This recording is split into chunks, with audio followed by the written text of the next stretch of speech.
It's that time of the year again, the annual portfolio review where I figure out how badly the S&P beat my portfolio. But before we get into that, as always, don't forget to subscribe to the channel if you haven't already. Let's just hop straight into it because I'm not looking forward to this review. I know I underperformed the S&P pretty bad this year, but the exciting part is seeing how big my portfolio actually got over the past year. So starting off on the day, as you can see, we were down 0.13% or $49.05. And then on the last week, we were down $205.34 or 0.53%. Again, we're already halfway into the month of January, so it's not going to be completely accurate into how well I performed last year. And then on the month, I am down 3.79% or $1,522.79. And then on the 3 months, I am down 1.1% or $395.17.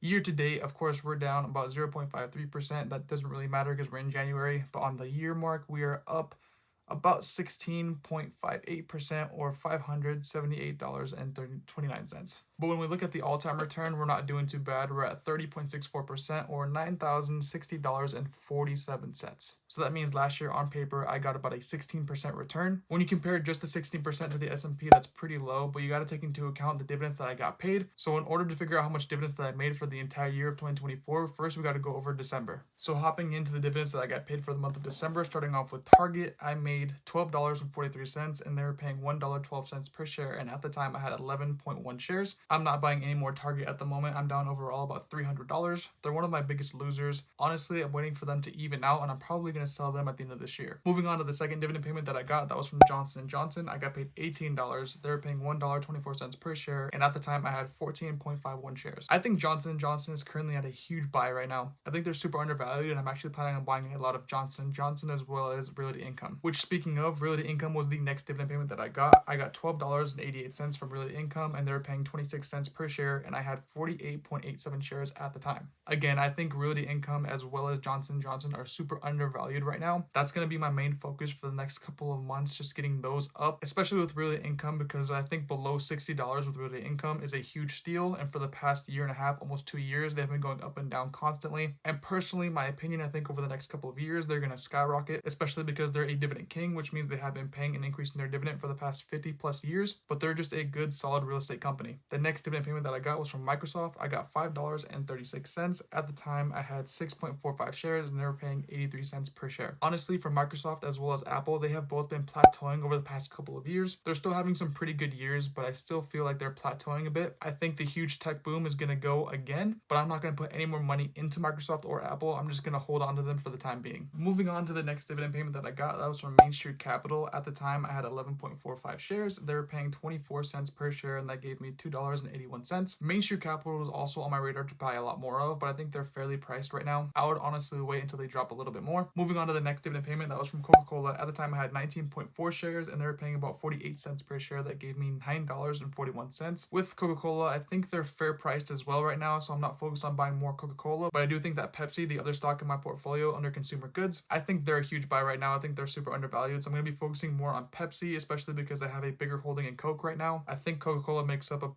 about 5 or 6%, where Pepsi only makes up about 2% of my entire portfolio. So I'm going to be more focused on Pepsi at the moment. And then Main Street Capital actually paid me another dividend. They have been doing this for the past couple of months, but again, I had 11.45 shares and they were paying 30 cents per share for this specific dividend. That gave me $3.44. I did look it up a couple of months ago and they were doing this for a specific reason. Off the top of my head, I can't really remember, but I might put it on the screen somewhere if I figure it out. But they have split up their dividend payment into two and they've been doing this for a couple of months now. Again, I'll probably put it on the screen. The next dividend stock that paid me was Pembina. At the time, I had 13.28 shares and they were paying 40 cents per share, but they actually withheld a dividend for 96 cents, and that means I only got $5.41. Pembina is one of my favorite energy companies, and I don't mind holding onto them whatsoever. I've had them for over 4 years now, and honestly, I think I might hold onto them for a little bit longer, maybe to the end of this year. I really want to consolidate my portfolio. I want to trim down my portfolio to about 10 stocks. I currently have about 22, so I'm definitely going to trim my portfolio, and I think Pembina might stay for a while, but I don't think it's going to be a staple 10. The next dividend that I got paid from was a company that I meant to sell last year, but I completely forgot about, Prospect Capital. At the time, I had 26.37 shares,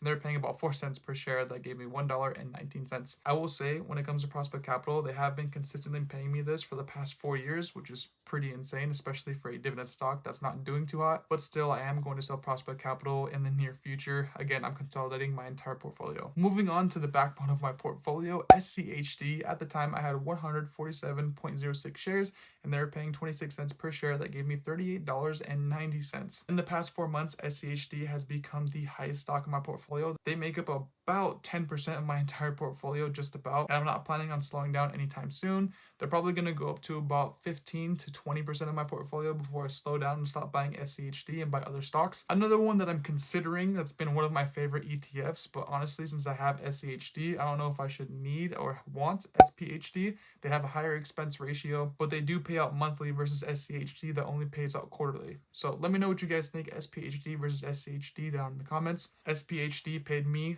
$9.76, and they're paying 13 cents per share, and I personally had 71.00006 shares. And those were all of the dividend payments that I got from my Robinhood portfolio. Moving on over to my public portfolio, QYLD paid me $6.98, and the date says November, but they paid me 2 times in November, so I'm pushing this to December. I hope that makes sense.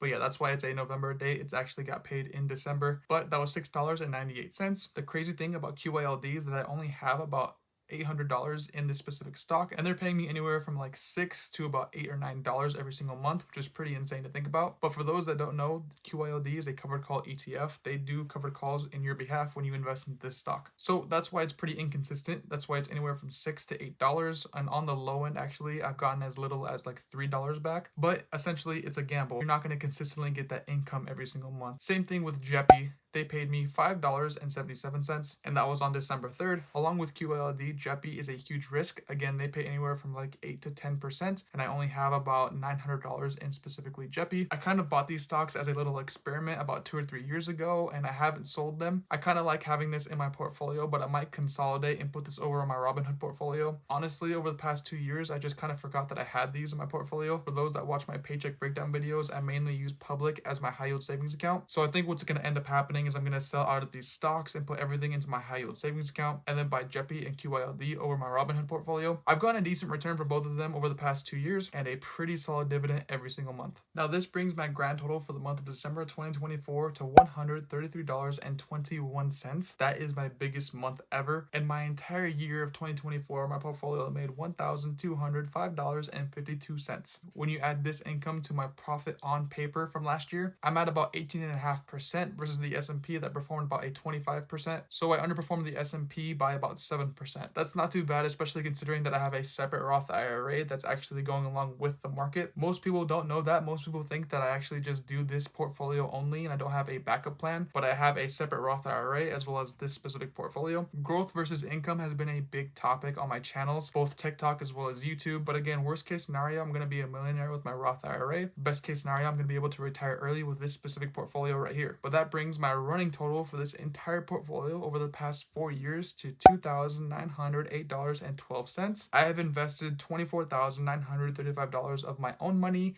and the total profit on paper, of course, is $12,588.38. That is not bad for a beginning investor, in my opinion, and it's pretty cool to sit here and look at this Excel spreadsheet of the past 4 years, look at my growth, look at where I'm heading, which, speaking of, let's look at my entire portfolio together. So jumping into trackyourdividends.com, this is the page that I use to look at my future value of my portfolio. In about 25 years, if I consistently invest what I have, my portfolio value will be over $1 million, and I'll be making about $48,000 a year. But of course, the plan is to invest way more than I'm doing right now. I'm only investing about $250 every single week. I hope to increase my income and be able to invest anywhere from $300 to $400 every single week, maybe even $500 every single week if I build up my income enough. Which, if you have been watching my income breakdown videos, I've actually been steadily increasing my income. This last year, I made about $85,000. The year before that, I only made about $68,000, and the year before that, I only made about $45,000. So I'm consistently increasing my income, and I'm well on track to $100,000 a year, which is insane for me to think about. But again, I do have my degree, I have student loans, I have things to pay for. So I'm just going to continue to be consistent, or as consistent as I possibly can be. And I hope you follow along for the journey. Don't forget to subscribe to the channel if you have not already. And time for me to go download some more videos from TikTok, because as you know, it's shutting down in like a week and a half. But that's how much money I made in 2024. But that's how well my passive income portfolio performed in 2024.